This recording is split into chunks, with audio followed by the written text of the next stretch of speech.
Hello everyone ਗਿਲਜ mentor ਦੇ officially YouTube channel ਤੇ ਮੈਂ ਤੁਹਾਡਾ ਸਾਰਿਆਂ ਦਾ ਵੈਲਕਮ ਕਰਦਾ ਹਾਂ। ਮਾਰਕਫੈਟ ਦੇ ਸੰਬੰਧਿਤ ਜੋ ਕ੍ਰੈਸ਼ ਕੋਰਸ ਦੀ ਸੀ ਤੁਹਾਡੇ ਨਾਲ ਗਾਰੰਟੀ ਕੀਤੀ ਸੀ ਕਿ 40 ਡੇਜ਼ ਦੇ ਅੰਦਰ ਅਸੀਂ ਲੈ ਕੇ ਚੱਲਾਂਗੇ ਉਹਦੀ ਫਸਟ ਐਪੀਸੋਡ ਦੀ ਫਸਟ ਕਲਾਸ ਬਹੁਤ ਹੀ ਇੰਪੋਰਟੈਂਟ ਹੋਏਗੀ। ਸਭ ਤੋਂ ਪਹਿਲਾਂ ਅਸੀਂ ਮੈਂਟਲ ਐਬਿਲਿਟੀ ਦੇ ਨਾਲ ਅਸੀਂ ਕੋਸ਼ਿਸ਼ ਕਰਾਂਗੇ ਕਰੰਟ ਅਫੇਅਰ ਔਰ ਜੀਕੇ ਦੇ ਸੰਬੰਧਿਤ ਕੰਪਿਊਟਰ ਦੀ ਕਲਾਸਿਸ ਕੰਟੀਨਿਊ ਤੁਹਾਡੇ ਲਈ ਚੱਲਣਗੀਆਂ। ਜੇਕਰ ਤੁਸੀਂ ਚਾਹੁੰਦੇ ਹੋ ਕਿ ਸਰਕਾਰੀ ਅਸਾਮੀਆਂ ਦੇ ਸੰਬੰਧਿਤ ਪੇਪਰ ਦੇ ਸੰਬੰਧਿਤ ਔਰ ਸਿਲੇਬਸ ਦੇ ਸੰਬੰਧਿਤ ਜਾਣਕਾਰੀ ਤੁਹਾਡੇ ਤੱਕ ਸਭ ਤੋਂ ਪਹਿਲਾਂ ਅਪਡੇਟ ਹੋਵੇ तो इसलिए तुसी इस चैनल को आज ही सबसक्राइब कर लो। सबसक्राइब करने के नाल बैल आइकन प्रेस करना बिल्कुल भी नहीं भूलना। गाइज तुहानूं दसना चाहांगा डिस्क्रिप्शन बॉक्स में दिते गए साडे officially Instagram Telegram WhatsApp group में ज्वाइन कर सकते हो जिथे तुहानूं डेली करंट अफेयर्स इहदे नाल वक्खरियां जानकारियां जो भी हुंदियां सब तो पहला प्रोवाइड करवाईयां जांदियां। चलते हैं क्लास में शुरू करते हैं। अज नूं प्लीज़ तुसीं एक काम करो फटाफट अपने दोस्तों तक शेयर कर दो इस लाइव सैशन नूं, बहुत इंपॉर्टेंट होएगा और स्पैशल एक क्रैश कोर्स होएगा। तुहानूं मैं दसना चाहांगा कि अज जो मैंटल एबिलिटी दे विच शुरू क्वेश्चन शुरू करन जा रहे हैं मैक्सीमम स्टूडेंट्स इस गल नूं लैके किते ना किते परेशान है कि सारे एक्चुअल दे विच सिलेबस है कि किदां दे क्वेश्चन आउणगे। तो मैं गाइज तुहानूं दिखाना चाहांगा कि पर्टिकुलर अज दे फस्ट एपीसोड विच कि क्वेश्चंस किदां दे हुंदे ने मैंटल एबिलिटी विच। राइट एक मिक्सअप टेस्ट है। मैं कोशिश करांगा कि तुहानूं एक बहुत ही सिंपल तरीके नाल और बेहतरीन स्पीड नाल असीं सारे कंसैप्ट नूं कवर करांगे। 26 अप्रैल है वर्ल्ड इंटलैक्चुअल प्रॉपर्टी डे है, तुसीं याद रखना है ठीक है। नैशनल डे के तौर पर कोशिश करांगे कि हर एक सैशन विच तुहानूं बार बार रिपीट करावांगे तो ये जिन्ने भी नैशनल डेज ने इंपॉर्टेंट ये रिपीट हो जाएंगे। और ये तुहानूं जानकारी दसना चाहुंदे हैं कि असीं पंजाब दे जिन्ने भी पिछे जो पेपर होए ने 2 सालां दे विच या लगभग असीं 25 तो 30 पेपरां दी जो ऑफिशियली पेपर्स होए ने वक्खरे वक्खरे डिपार्टमेंट दे असीं उन्हां दी एक बुक बना रहे हैं ठीक है। बहुत जल्दी तुहाडे तक ये बुक लैके आवांगे और मार्कफेड दी मॉक सीरीज भी तुहाडे लई रेडी हो रही है। तो उम्मीद करते हैं कि नैक्सट वीक तक सब कुछ तुहानूं मटीरियल मिल जाएगा।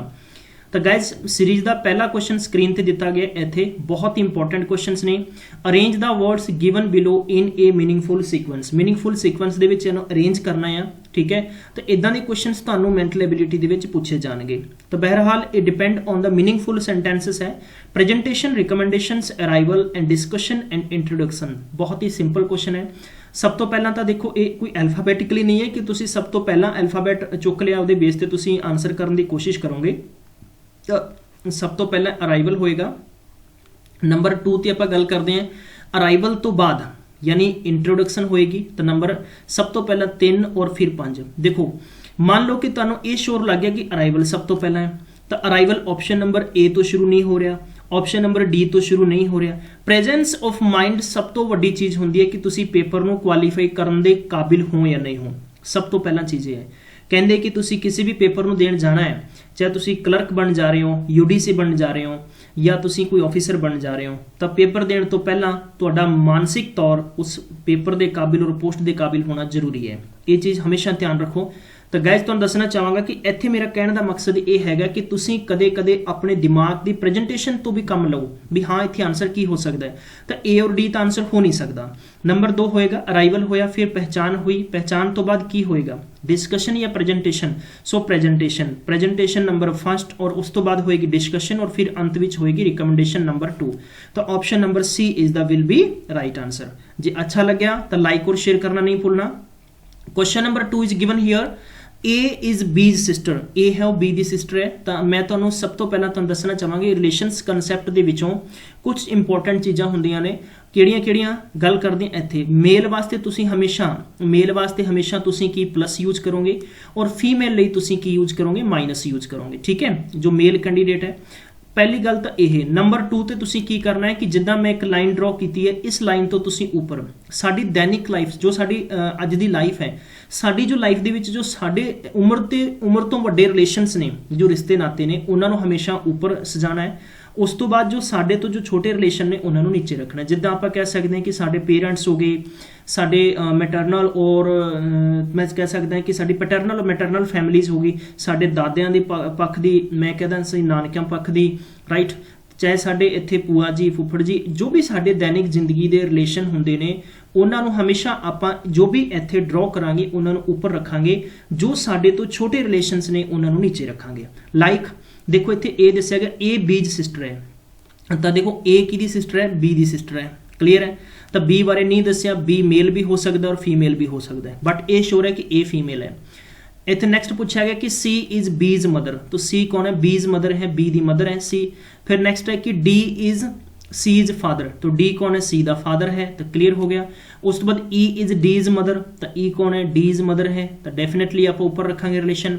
Then how A related to D, दसो ए डी नाल किदां रिलेशन बना रहा है, तो डेफिनेटली इहो ਜਿਹੇ क्वेश्चन विच तुसी करन तो बाद की करोगे गाइज, किसी एक जगह ते अपने आप ਨੂੰ बिठाओ। लाइक जिदा सपोज तुसी अगर मेल या फीमेल एक सैकेंड ਲਈ तुसी फीलिंग ले लो, जो मेल है वो फीमेल और फीमेल तो फीमेल होएगी, ठीक है। देखो तुहाडा रिलेशन किहदे नाल है, बी तुहाडा ब्रदर या सिस्टर है, लेकिन डेफिनेटली बी दी मदर है वो तुहाडी भी माँ बनेगी, और जो तुहाडी मम्मा दा फादर है डेफिनेटली वो तुहाडा भी नाना होएगा। तो डेफिनेटली तुसी की लगे, तुहाडा डी लगेगा ग्रैंड फादर एंड डी दा ए लगेगा granddaughter. So we can say the option number D will be right answer. Next question, third number question है, फटाफट करने की कोशिश करांगे जिन्ने भी क्वेश्चन हो सकते हैं, और तुसी मैनू ये भी दस दिओ सर कि स्पीड इदां दी ठीक ठाक है, तद करके कि असीं साडे सॉफ्टवेयर नूं इत्थे शिफ्ट कर दांगे कि हाँ जी बस इन्नी स्पीड तुहाडे लई बिल्कुल सही होएगी। How many pairs of letter are in the word, ठीक है, आपां नूं एक इत्थे लैटर इदां दिता गया है, आपां कोशिश करनी है कि एल्फाबैटिकली इहदे चों पिक करने भी किन्ने जोटे निकलदे ने। जोटे मतलब राइट मैं तुहानूं दसना चाहुंदा, जैसे देखो आपां इत्थे लिखिया कि A B C D E, बस एनफ है ना। ਹੁਣ ਆਪਾਂ ਦੇਖਦੇ ਹਾਂ ਕਿ A ਤੋਂ ਅਗਰ ਆਪਾਂ C ਦੀ ਗੱਲ ਕਰੀਏ ਤਾਂ ਵਿੱਚ ਦੇਖੋ B ਛੱਡਿਆ ਹੋਇਆ ਨਾ, ਤਾਂ ਮਤਲਬ ਇੱਕ ਸਟੈਪ ਛੱਡ ਕੇ C ਆਉਂਦਾ ਹੈ, ਡੈਫੀਨਿਟਲੀ ਆਉਂਦਾ ਹੈ, ਕਲੀਅਰ। ਹੁਣ ਆਪਾਂ ਕਹੀਏ ਕਿ ਅਗਰ ਮੈਂ A ਦੇ ਵਿੱਚ 3 ਸਟੈਪ ਛੱਡਦਾ ਤੇ 5ਵੇਂ ਨੰਬਰ ਤੇ ਕੀ ਆਏਗਾ, E ਡੈਫੀਨਿਟਲੀ ਆਏਗਾ। ਇੱਕ ਸੀਰੀਜ਼ ਹੈ ਨਾ A B C D E F ਤੋਂ A ਤੋਂ ਲੈ ਕੇ Z ਤੱਕ, ਰਾਈਟ। ਐਦਾਂ ਹੀ ਇਸ ਸੀਰੀਜ਼ ਨੂੰ ਇਹਨਾਂ ਅੱਖਰਾਂ ਨੂੰ ਚੁੱਕ ਕੇ ਇਸ ਸ਼ਬਦ ਦੇ ਵਿੱਚ ਜੋ ਆਪਾਂ ਨੂੰ ਇਸ ਤੇ ਕਾਸਟਰਾਫੋਨ ਆਪਾਂ ਨੂੰ ਇੱਕ ਵਰਡ ਦਿੱਤਾ ਗਿਆ ਹੈ, ਇਹਦੇ ਵਿੱਚ ਅਟੈਚ ਕੀਤੇ ਗਏ ਨੇ। ਤਾਂ ਆਪਾਂ ਦੱਸਣਾ ਹੈ ਕਿ ਅਗਰ ਆਪਾਂ ਇਦਾਂ ਹੀ ਗਿਣਤੀ ਵਾਰ ਗਿਣਾਂਗੇ ਤਾਂ ਦੱਸੋ ਕਿੰਨੇ ਪੇਅਰ ਬਣਦੇ ਨੇ। ਇਦਾਂ ਦੇ ਕੁਐਸਚਨਸ ਬੈਂਕਿੰਗ ਐਸਐਸਸੀ ਦੇ ਵਿੱਚ ਹਮੇਸ਼ਾ ਆਉਂਦੇ ਨੇ, ਰਾਈਟ। ਤਾਂ ਗਾਇਜ਼ ਆਪਾਂ ਸ਼ੁਰੂ ਕਰਾਂਗੇ, ਅਗਰ ਮੈਂ ਇੱਥੋਂ C ਤੋਂ ਗਿਣਨਾ ਸ਼ੁਰੂ ਕਰਾਂ, C ਤੋਂ ਬਾਅਦ D ਨਹੀਂ ਹੈ ਤਾਂ ਆਪਾਂ ਛੱਡ ਦਾਂਗੇ, C D E F G H I J K, ਤੁਸੀਂ ਇਦਾਂ ਵੀ ਕਰ ਸਕਦੇ ਹੋ। ਔਰ ਸੈਕਿੰਡ ਤਰੀਕਾ ਤੁਹਾਨੂੰ ਮੈਂ ਦੱਸਣਾ ਚਾਹਾਂਗਾ ਕਿ ਐਲਫਾਬੈਟ ਦੇ ਅੰਦਰ ਜਿੱਦਾਂ ਕਿ ਤੁਹਾਨੂੰ ਪ੍ਰੀਵੀਅਸਲੀ ਸੀਰੀਜ਼ ਦੇ ਅੰਦਰ ਮੈਂ ਕਿਹਾ ਸੀਗਾ ਕਿ ਤੁਸੀਂ ਪਲੀਜ਼ ਇਹਨਾਂ ਨੂੰ ਐਲਫਾਬੈਟ ਨੂੰ ਯਾਦ ਕਰ ਲਓ। ਦੇਖੋ C ਦਾ ਮਤਲਬ ਹੈ 3, ਫਿਰ 1, ਫਿਰ ਹੋ ਗਿਆ 19, ਫਿਰ ਉਸ ਤੋਂ ਬਾਅਦ 20, ਫਿਰ ਹੋ ਗਿਆ 18, फिर हो गया 1, फिर हो गया 16, फिर हो गया 8, फिर हो गया तुहाडे कोले 15, फिर हो गया 14 और फिर हो गया 5। क्लियर, फर्स्ट क्लास है, फर्स्ट एपीसोड है, मैं बहुत सिंपल तरीके नाल समझाउण दी कोशिश करांगा कि हर एक क्वेश्चन अच्छे तरीके नाल समझ आ जाए। और तुहानूं मैं यकीन दिलाउणा है कि तुहानूं किते भी कोचिंग सेंटर 'च 25-30 हज़ार रुपए इन्वेस्ट करन दी जरूरत नहीं रहेगी। क्लीयर, मैक्सीमम स्टूडेंट्स जिन्हां दा रिव्यू सीगा सीनियर असिस्टेंट दे विच, सर कहंदे ਅਸੀਂ घर बैठ के गिल्ज मिंटोर तो प्रिपरेशन की, साडा स्कोर बहुत अच्छा आया, सिलेक्शन होना या नहीं होना एक डिफरेंट चीज़ है, लेकिन कम से कम सानू ये चीज़ रिग्रेट नहीं होएगा कि असी किसी भी इंस्टीट्यूट 35 तो 30 हज़ार रुपए इन्वेस्ट करके और साडा सिलेक्शन नहीं हो रहा। क्लीयर, तो मानसिकता अपनी स्ट्रोंग बनाओ। देखो 3 तो बाद 4 नहीं है, 5 नहीं है, 6 7 8 9 10 11 12 13 कोई भी नहीं है, आप इन्हें छड़ देंगे। उस तो बाद अगे गिनांगे 1 2 3 4 5 6 7 8 9 10 नहीं है। क्लीयर, उस तो बाद 19 तो बाद 20 बिल्कुल पेयर बन रहा है, तो आप कह सकते हैं कि we have one pair which is S and ST। फिर आप देखो हुण 20 तो बाद अगे भी देखो, तुसी ध्यान दो कि कोई भी वड्डा अखर नहीं, इस करके कि गिणन का फायदा ही नहीं है। ठीक है, आप 18 तो गिणदे, 18 तो अगे भी कोई वड्डा नहीं, इनू भी छड्ड दो। फिर 1 है, 1 तो बाद 2 होना चाहिए, नहीं है, 3 4 5 6 नहीं है। क्लीयर, फिर देखो 16, 16 तो बाद अगे कोई वड्डा नहीं है, छड्ड दो। 8 तो अगे देख सकते हैं आप, 8 9 10 11 नहीं है। 15 14 ये तो एक वापस तो हो गया ना, अगे नूं नहीं है, आप अगे नूं वधना है। 15 तो बाद 16 नहीं है, छड्ड दो। क्लीयर, हुण आपां इहनूं रिवर्स गिणांगे, रिवर्स का मतलब उल्टी साइड तो गिणांगे। क्लीयर, एक बारी दी गल तुहानूं दसना चाहांगा कि मैं एक कोचिंग सेंटर के अंदर पढ़ा रहा सीगा, जिद्दां कि अल्फाबैटिकली सीरीज के अंदर की हुंदा ना कि रीजनिंग का फर्स्ट कंसैप्ट एल्फाबैट हुंदा है। मैं किसी स्टूडेंट नूं 1 तो 26 तक मैं एल्फाबैट लिखवाया और मैं क्या भी आपां रिवर्स करांगे, तो कॉपी के उपर लिख के और कॉपी पुट्ठी करती, कहंदे आलो सर जी पुट्ठे करते, लाइक इदां पुट्ठे नहीं करने तुसीं। ठीक है, हाँ जी, 5 6 7 8 मिल गया, तो वी कैन से 5 और 8 का मतलब की हो गया कि ई देखो इत्थे मैं ऊपर लेके चलांगा, 5 तो बाद अपने कोले की मिल गया 8। क्लीयर, तो 5 and 8 पेयर मिल गया। उस तो बाद अगे बढ़ांगे, आप कंटिन्यू जारी रखांगे जब तक ये लाइन पूरी कंप्लीट नहीं हो जाती। 9 10 11 12 13 14 15 नहीं है। फिर नैक्सट देखांगे 14 ते 15, 14 15 का मतलब कि N और O हो गया। ठीक है। फिर देखो n और o हो गया, मतलब 14 15 मिल गया। फिर आप अगे गिनांगे 16, देखो इतने 16 नहीं है, इतने 17 नहीं है, इतने 18 नहीं है, इतने 19 नहीं है, लेकिन 20 तो मिल गया। मतलब भी 20 किहदे नाल मिलिਆ है, आपां नूं मिलिਆ 20 है n और t दे नाल। तो n और t एक रिलेशन बन गया है। मतलब ये हो गया गाइस कि तुसी अगर गिनती लिख के भी देखोगे कि अगर 14 ਦੇ ਵਿੱਚ अगर आप 5 स्टैप छड्ड के 6वें स्टैप ते जावांगे तो 20 डेफिनेटली हुंदा है। उस तो बाद नैक्सट देखांगे 19, मतलब 20 तो बाद 21 22 23 नहीं है, छड्ड दो। हुण देखो 15 16 17 18 19 20 मिल गया। तो इट मीनस देखो कि अपने कोले 15 का मतलब कोड हुंदा है ओ और टी का रिलेशन भी मिल गया है। तो वेरी वेरी इंपॉर्टेंट कंसैप्ट अगर समझ आ रहा है तो प्लीज थंबनेल ऊपर करके तुसी मैनूं दसो कि हाँ जी सर समझ रहे हैं। क्लियर, अगे बढ़ाएंगे गाइस। हुण शुरू करांगे 8 9 10 11 12 13 14 15 नहीं है। नैक्सट इथों देखो 16 17 18, देखो अगर 16 ਦੇ ਵਿੱਚ एक स्टैप छड्डोगे तो 18 मिल जाता है जो ऑलरेडी इत्थे मौजूद है। तो we can say here the P और आर का रिलेशन भी मिल गया है। ठीक है, ऊपर चलते हैं क्वेश्चन पी और आर मिल गया। क्लीयर, देख सकते हो स्क्रीन पे। इस तो बाद नैक्सट चलते हैं आप आर तो बाद अपने को की होना चाहिए, एस नहीं है, इन्हों उल्टा सीधा नहीं कर देना, जो यथावत कंसैप्ट पिया है उन्होंने उदा ही कंटिन्यू करना है। क्लीयर, सो नैक्सट आप देखेंगे कि कोई पेयर नहीं बन रहा, so we have a 6 pair. तो option number D will be right answer. जे तुहाडे चों कोई भी फस्ट टाइम इस सैशन नूं देख रहा है तो प्लीज़ तुसीं स्क्रीनशॉट ले सकते हो इस पर्टिकुलर सैशन का, ताकि तुहाडे ये अगे आने वाले पेपर च काम देगा। Question number 4 is given here. देखो दो तरीके के क्वेश्चन होंगे ने। हुण तुहानूं इत्थे की दिता गया, न्यूमेरिकल वैल्यू च दिता गया। आप न्यूमेरिकल वैल्यू च गिनांगे, आप गिनने की कोशिश करांगे। थोड़ा मैं अच्छे तरीके ना वर्ड लिख ला। चलिए देखो 4 2 1 5 7 9 3 6 8। So count here. देखो 4 तो बाद 5 नहीं है, 6 7 8 9। तो देखो 4 नूं आपां कंटिन्यू गिनांगे तो 9वें नंबर ते, मतलब कि विच अगर 4 स्टैप छड्डांगे तो अगला 5वां स्टैप 9 मिलेगा जो मौजूद है। तो आप कह सकते हैं पहला 49 बन गया। नैक्सट 2 3 4 5 6 7 8 9 नहीं बन रहा। 1 2 3 4 5 6 बिल्कुल बन गया। 1 और 6 का रिलेशन भी बनेगा। नैक्सट नहीं बनेगा। 6 तो बाद 7 होने चाहिए, जो 8 है जो गलत है। क्लियर, नैक्सट आप देखेंगे 5 6 7 8 9 10 नहीं है। फिर देखेंगे 7 8 9 10 11 नहीं है। फिर 9 10 11 12 नहीं है। फिर हो गया 3 4 5 नहीं है। फिर 6 तो 1 7 नहीं है। So we will quit it, इनू छड़ देंगे। फिर आप वापस तो गिनांगे इथों 8 9 10 11 12 13 नहीं है। 6 7 8 9, ठीक है, 6 7 8 9 नहीं है। इस तो बाद आई डोंट थिंक, मैनू नहीं लगता कोई पेयर बन रहा है। तो अंत में एक पेयर बनेगा 1 और 2 का। तो तुम देख सकते हो 1 और 2 का मतलब we have only 3 pair. I think ये कंसैप्ट तुहानूं समझ आ गया होएगा। तो प्लीज़ लाइक और शेयर करना नहीं भूलना। ठीक है, हुण तुसीं की कर सकते हो। हुण इत्थे तुसीं पर्टिकुलर क्वेश्चन के अंदर बहुत ही सिंपल तरीके नाल काम, we have to arrange in ascending order. Ascending order च अरेंज करना तो आप लिख सकते हैं कि साडे कोल 1 2 3 4 5 6 7 8 9, ठीक है। 1 2 4 तो बाद 9 and next we have a 1 2 6। So ये 3 पेयर सीगे। तो option number D will be right answer. चलते हैं नैक्सट क्वेश्चन। ये सारे क्वेश्चन तुहाडे मैंटल एबिलिटी चों ले गए नहीं। किसी भी स्टूडेंट्स नूं घबराउण की दिक्कत नहीं होनी चाहिए कि हाँ जी सर किद्दां क्वेश्चनस फ्रेम किए गए हैं, क्योंकि कंसैप्ट वाइज नहीं है, मिक्स कॉप क्वेश्चन है। देखो इत्थे आपां नूं डायरैक्शनस का क्वेश्चन है, ईस्ट वैसट, ये हो गया नॉर्थ एंड साउथ। मैं तुहानूं दस्सिया सीगा कि इन्हां दे विचाले अगर आप लाइन ड्रॉ करते हैं इदां करके गाइस, ये अपने कोले होगी ईस्ट एंड साउथ। नैक्सट हो गया अपने कोले south and west, this is a north and west, this is a north and east. So we can say आप की कह सकते हैं, कहने कि साउथ ईस्ट नूं बीकम की कर दो, नॉर्थ कर दो, साउथ ईस्ट नूं की कर दो, नॉर्थ कर दो। क्लीयर है, नॉर्थ करता आप तो नॉर्थ के सामने साउथ होंगे तो डेफिनेटली ए साइड साउथ बनेगी। डेफिनेटली अगर साउथ बनेगी तो आ साइड की बनेगी, ईस्ट बनेगी, ईस्ट बनेगी तो आ साइड अपने को वैस्ट बनेगी। तो क्वेश्चन तुसीं दसना हुण विच answer will be correct. Please give the answer in comment box. तुसीं आंसर कमेंट बॉक्स च दो, मैं चेक करांगा कि मैक्सीमम किन्ने स्टूडेंट्स नूं मेरा कंसैप्ट अच्छे तरीके नाल समझ आ रहा है। पीपीएससी सीनियर असिस्टेंट के एग्जाम विच मैक्सीमम स्टूडेंट्स दे अबव 70 आंसर आ रहे हैं, ठीक है। और मैं तुहानूं बिगनिंग के अंदर हर गल ते फोकस करके चले सी असीं कि गाइज अपना स्कोर रीजनिंग च हमेशा लीडिंग होना चाहिए है। इदां ही तुहानूं for the kind of information मैं दसना चाहांगा 25 नंबरां दी पंजाबी है, जिहदे चों असीं तुहानूं सारा टीच करन दी कोशिश करांगे और यकीन नाल कह सकते हैं कि 25 चों 25 ही तुहाडे करैक्ट होणगे। इदां मैं तुहानूं दसना चाहांगा कि रीजनिंग के जो 20 क्वेश्चन ने, चाहे तुहाडे जीके के 20 ने, इस तो अलावा जो अपने को कंप्यूटर के क्वेश्चंस ने सारे मैक्सीमम क्वेश्चंस बहुत अच्छे तरीके नाल कवर करांगे ताकि तुहाडा स्कोर ओवरऑल 100 चों अबाउ 80 आवे।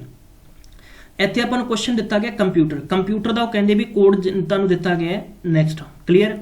तो तुसी दसो कि मेडिसिन का कोड की होएगा, बहुत इंपॉर्टेंट क्वेश्चन है।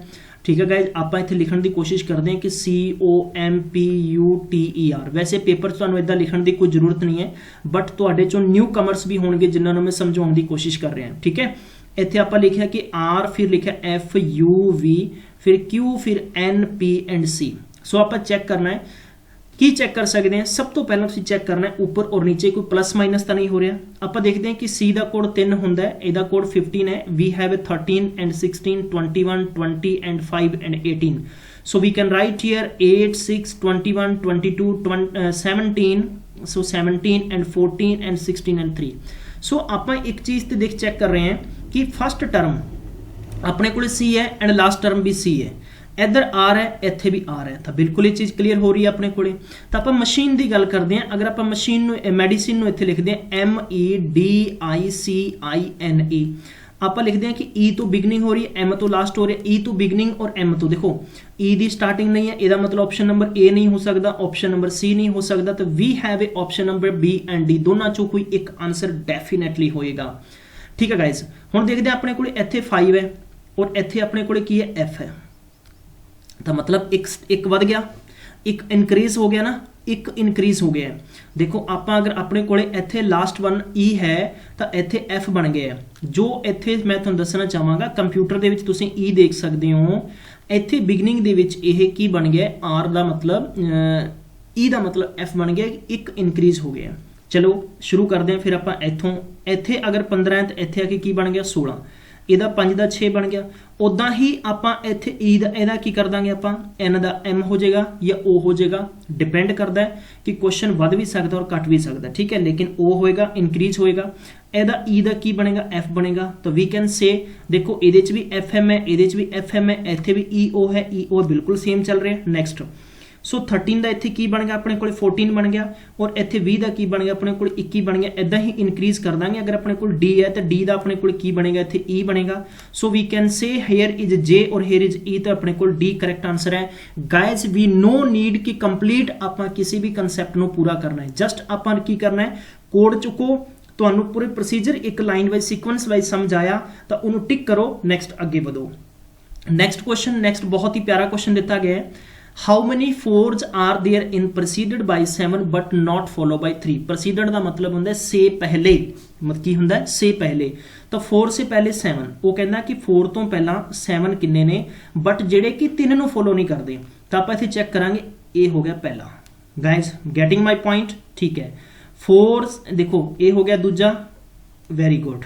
सो वी हैव ए, इत्थे हो गया अपने को तीजा, तो हो गया अपने को चेक कर सकते हो। नैक्सट इज ए वाला 3 फॉलो हो रहा है, बट वो कंसैप्ट दे विच अपने को सी नॉट फॉलो बाय 3, तो इनू आप नहीं लिखांगे। नैक्सट वी हैव ए 7 4 6, तो अपने को हो गया 7 4 6। तो we can say we have a 4, तो आप ऑप्शन नंबर किहड़ा टिक करांगे, third first a option tick करांगे। सो अपने को किन्ने सी गाइज 4 पेयर बनते सी। प्रोसीडेड का मतलब होंगे से पहले। Next question, question number 8, how many pairs letter in the chairs में the many letters between them in such as a alphabet. तो सिंपल क्वेश्चन हो गया, आप गिनांगे 3 4 5 6 7 8 नहीं बन रहा। नैक्सट आप चेक करने की कोशिश करांगे। नैक्सट अपने को क्वेश्चन नंबर की हो सकता वा कि 8 9 10 11 12 नहीं बनेगा, ABCD नहीं बनेगा। ठीक है, 18 और 19 का बन रहा, इट मीनस अपने को 18 19 का बन गया। फिर चेक करांगे आप A तो 3 का कोड बन गया, A और C का बन गया। और next is we have A, next we have A. हुण अपने को अगला की बनेगा, CBA का बन गया एंड CHI का बन गया अपने को कोड। तो अपने को ओनली 2 या 3 बनते हैं। वी हैव चेक करते हैं 19 18 19। नैक्सट बन गया अपने को 9 10 11 12 नहीं बनेगा, ABC बन गया, और इत्थे बन गया 3 4 5 6। तो वी हैव ओनली 2। ठीक है, तो we can say option number A will be right answer. चलते हैं next question, which letter in the alphabet is 8th letter of the right to the letter. देखो 8वां letter of the letter and which is 10th letter of the left but last one letter of the alphabet. Very good, बहुत ही प्यारा question है। इस question which की दस्या गया, बहरहाल in the given alphabet the last but one letter of alphabet is y। की अपने कोले y है ना, तुसी चेक कर सकते हो, लास्ट वन y है, क्लियर है। हुण जब चेक करांगे कि उन्हें अपन की किया, क्वेश्चन दे विच किया कि 10th letter of the left last, तो 10वां लैटर आप चेक करांगे इथों, लैफ्ट का लैफ्ट बनेगा ना 10वां, 1 2 3 4 5 6 7 8 9 10, तो left of 10th letter of A Y, left of 10th letter of A Y is की बन गया ओ, क्लियर है। सो इन्हें दस्या सी आपां नूं बैक साइड तो विच मतलब जो हो गया, जो दा मतलब की हो गया ओ हो गया। हुण दसना आपां इस ओ दे राइट च 8वां लैटर किहड़ा होएगा, इस ओ दे राइट विच 8वां लैटर किहड़ा होएगा, तो वेरी वेरी इंपॉर्टेंट क्वेश्चन है। इस ओ दे 8वां लैटर राइट च की होएगा, first second third fourth fifth 6 7 8, so we got the W will be right answer. तुसीं इदां भी प्रैक्टिकली तौर ते क्वेश्चंस कर सकते हो। मैं तुहानूं इहदे संबंधित अल्फाबेट की बहुत ही अच्छे तरीके नाल सीरीज पहलां करवा चुके हैं, बट फिर भी किसी बच्चे ने भी इत्थे चिंतित नहीं होना, वरी नहीं होना, क्योंकि ये तुहानूं सारियां अल्फाबेट के बेस तो मैं सीरीज करवाउण की कोशिश करांगा। क्वेश्चन नंबर 10 ਦੇ ਵਿੱਚ ਤੁਹਾਨੂੰ ਦਿੱਤਾ ਗਿਆ ਹੈ ਕਿ ਸਿਸਮੋਗ੍ਰਾਫੀ ਦਾ ਰਿਲੇਸ਼ਨ ਅਰਥਕੁਏਕ ਨਾਲ ਹੈ। You know very well the seismography is an instrument to measure the intensity of an earthquake. So we next ਆਪਾਂ ਇੱਥੇ ਜੋ ਆਪਾਂ ਨੂੰ ਪਾਰਟਿਕੂਲਰ ਜੋ ਠੀਕ ਹੈ, ਨੈਕਸਟ ਕੁਐਸਚਨ ਦੇ ਵਿੱਚ ਆਪਾਂ ਨੂੰ ਟੈਸੋਮੀਟਰ ਦਿੱਤਾ ਗਿਆ ਹੈ। ਇਹ ਮੀਟਰ ਕਿਹੜਾ ਹੁੰਦਾ ਹੈ, is an instrument to measure strain। तो option number we can say, option number will be 2, यानी B will be right answer. मतलब कि फर्स्ट दा रिलेशन इहदे नाल और इसका रिलेशन किहदे नाल, इहदा स्ट्रेन नाल रिलेशन बनेगा। नैक्सट नंबर सीरीज दी गई। नंबर सीरीज के क्वेश्चन आपां नूं 3 तरीके दे पूछे जा सकते हैं। लैटर सीरीज पूछी जा सकती है, नंबर सीरीज पूछी जा सकती है और अल्फाबेट सीरीज भी पूछी जा सकती है। 4 18 100 180 294 तो 4 इन्हां दे विच हमेशा ध्यान देने की गल होंदी है कि हालांकि इत्थे प्लस माइनस या मल्टीप्लाई डिवीजन या आप स्केयर या अपन क्यूब दी जा सकती है, बट जदों कोई नंबर अचानक एकदम वधण की कोशिश होंदी, जिद्दां कि आप देखते हैं कि 4 दे विच प्लस नहीं हो रहा, ठीक है, प्लस आप कितना करांगे क्योंकि कोई ज़्यादा रिलेशन नहीं है, तो डेफिनेटली ये कोई स्केयर क्यूब का रूल चल रहा है, क्योंकि जब बहुत ज़्यादा एकदम अचानक इनक्रीज हो रही है तो आप की इस सोच सकते हैं। ठीक है, 4 और 18 दे विच 16 हो गया, बल्कि 14 हो गया, कोई रिलेशन नहीं है। तो आप एक काम करते हैं, चेक करते हैं कि अगर मैं 2 की क्यूब करदा है और माइनस मैं 2 का स्केयर करदा है, तो 2 की क्यूब इत्थे की है मेरे को, 2 की क्यूब 8 है एंड 4 तो वी गॉट 4। अगर आप 3 की क्यूब करते हैं और 3 का स्केयर करते हैं तो अपने को 27 माइनस 9 इज इक्वल 18। सो आप 4 का क्यूब करते हैं और 4 का स्केयर करांगे तो वी गॉट 64 माइनस 16, दैन तो अपने को आंसर की होएगा only 48। So we can 48 will be correct answer. हुण तुसीं तुहाडा क्वेश्चन होगा कि सर तुसीं किद्दां सोचिया किद्दां जल्दी, गाइज जदों practice is makes a perfect. Definitely अभ्यास किसी भी इंसान नूं एक उस लैवल तक पहुंचा दिंदा है कि आपां नूं क्वेश्चन देखते सारी आंसर का पता लग जाता है कि इहदा आंसर ये हो सकता है। क्लीयर। सैकेंडली गल मैं तुहाडे नाल शेयर करना चाहांगा कि जदों भी आपां इदां दे क्वेश्चनस, क्योंकि ये क्वेश्चनस प्रीवियसली PSPCL के पेपर च रिपीट हो चुके हैं, सो मैं तुहानूं ये दसना चाहांगा कि इदां ही प्रैक्टिस होंदी है।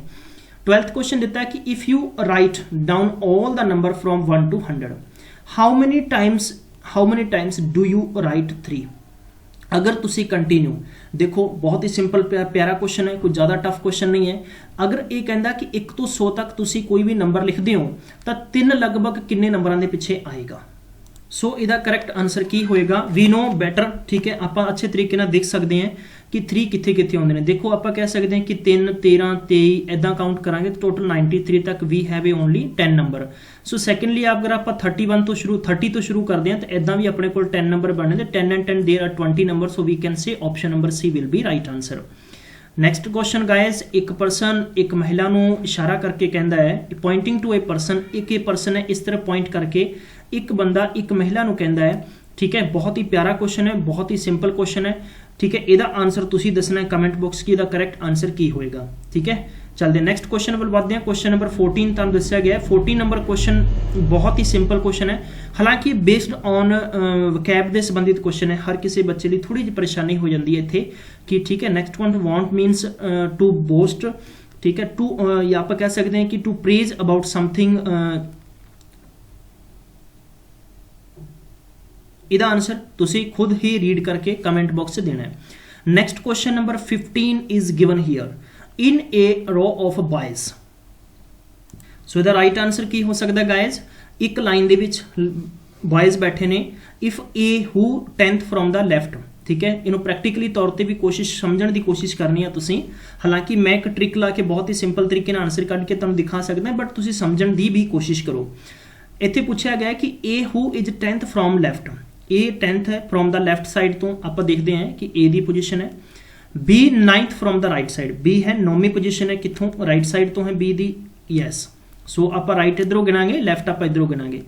सो next interchange their position, A become B, मतलब ए इत्थे आ गया तो बी इत्थे आ गया, इंटरचेंज हो गया है। हुण एक क्वेश्चन दे विच कह रहा है कि A become 15th from the left, देखो 10 तो इत्थों सीगा ये हो गए 11 12 13 14 ते 15वां, मतलब ये पोजीशन 15वीं बन चुकी है, किधरों लैफ्ट साइड तो बन चुकी है। How many boys are there in row, मतलब इस लाइन दे विच टोटल कितने बच्चे ने, तो there is very simple question. So 9 position है तो इट मीनस कि इत्थे 8 जने बैठे हुए हैं बई, अगर इधरों गिन के टोटल ए दी पोजीशन 15 बन रही है तो 8 अगे होर बैठे ने तो 15 टोटल ते answer number will be A right answer. सो मैं नहीं मानता कि इहो जे हर क्वेश्चन च तुसीं ट्रिक फसाओ, जिथे क्वेश्चन तुहाडा सिंपल लॉजिक नाल आ सकदा है उसनूं लॉजिक नाल भी कढण दी कोशिश करो। तो गाइज इस सैशन में होर भी क्वेश्चंस ने, but I think 15 questions are sufficient. तो मैं तुहानूं हुण एज ए प्रैक्टिस बेस ते कुछ क्वेश्चन देना चाहुंदा है, ठीक है। ये क्वेश्चन नंबर 16 का कमेंट बॉक्स आंसर देना है, ये तुहाडा होमवर्क होएगा क्योंकि मैं इदां दे क्वेश्चंस तुहानूं ऊपर करवा चुके हैं। सो क्वेश्चन नंबर 17 देख सकते हो स्क्रीन ते, 18 नंबर भी देख सकते हो स्क्रीन ते, question number 19 is also on given on the screen, ठीक है। मैं तुहानूं इदां दे क्वेश्चंस जस्ट ऊपर दस चुके हैं और यह सीनियर असिस्टेंट मार्कफेड के प्रीवियस ईयर के पेपर चों क्वेश्चंस लए गए नहीं, ठीक है। मैंटल एबिलिटी की हुंदी है और किद्दां तुहानूं क्वेश्चंस पूछे जाणगे। आई होप तुहानूं समझ आ गया होएगा, बहुत ही सिंपल क्वेश्चंस ने, ठीक है। Please give the correct answer, और अगर इन्हां दे आंसरस नहीं आउणगे तो मैं नैक्सट सैशन में तुहानूं इन्हां दे आंसरस करवाउण दी कोशिश करूँगा। तो तुसीं मैनूं टाइम दिता इसलिए तुहाडा थैंक यू सो मच, ठीक है। क्वेश्चन नंबर 23 दे विच जिवें पर्टिकुलर क्वेश्चन दे विच कोड दिता गया, कोडिंग डिकोडिंग दी नवीं सीरीज़ के मुताबिक सीरीज़ क्वेश्चन हुंदे ने। हुण तुसीं इत्थे देख सकदे कि कॉमन आपां नूं पुछया गया कि सी दा कोड की है, तो first of all we have to see, आपां देखो सी नूं सी नाल मतलब सी दा मतलब भी देखना हुंदा है, ठीक है। ਇੱਥੇ ਆਪਾਂ ਹੁਣ ਦੇਖੇ ਪਾਰਟਿਕੂਲਰ ਇਸ ਕੁਐਸਚਨ ਦੇ ਵਿੱਚ ਤੁਹਾਨੂੰ ਮੈਂ ਇੱਕ ਗੱਲ ਸਮਝਾਉਣਾ ਚਾਹੁੰਦਾ ਹੈ ਕਿ ਹੁਣ ਤੁਸੀਂ ਦੇਖਿਆ ਵੀ ਗੁੱਡ ਇੱਥੇ ਹੈ, ਗੁੱਡ ਇੱਥੇ ਹੈ, ਤੇ ਇਹਨਾਂ ਦੋਨਾਂ ਚੋਂ ਕਾਮਨ ਕੀ ਹੈ 4th, ਇਟ ਮੀਨਸ ਹੈ ਕਿ ਗੁੱਡ ਦਾ ਜੋ ਕੋਡ ਹੋਏਗਾ ਉਹ 4 ਹੋਏਗਾ। ਨੈਕਸਟ ਆਪਾਂ ਗੁੱਡ ਦਾ ਕੋਡ ਆਪਾਂ ਐਲੀਮੀਨੇਟ ਕਰ ਸਕਦੇ ਹਾਂ। So here is what we have, अपने को इत्थे की है कि पिक्चर एंड पिक्चर है, तो अपने को 7 और 7 होगा, तो पिक्चर का जो कोड होएगा वो 7 होएगा। So next what we have, हुण अपने को की है कि इत्थे पिक्चर का कोड भी चले गया, सी तो सी का डेफिनेटली कोड की बच गया 8, तो अपने को option number D will be correct answer. Thank you so much guys, तुसीं मैनूं टाइम दिता, और ये सैशन बहुत इंपॉर्टेंट है। जे तुहानूं पसंद आया तो अगे लाइक और शेयर करना बिल्कुल भी नहीं भुल्लिओ, ठीक है, क्योंकि जे तुसीं सानूं इनकरेज करोगे, साडा हौसला वधाओगे, तो डेफिनेटली तुहाडे तक असीं इदां ही सैशन लैके आउंदे रहांगे, जिस करके तुहाडे एग्जाम के संबंधित जो अपना 80 मार्क्स का टारगेट है बहुत अच्छे नाल क्लीयर हो जाएगा। मैं उम्मीद करदा बहुत अच्छा सैशन लग्या होएगा। मैं मिलूंगा नेक्स्ट विच, तब तक ख्याल रखो, टेक केयर, बाय बाय।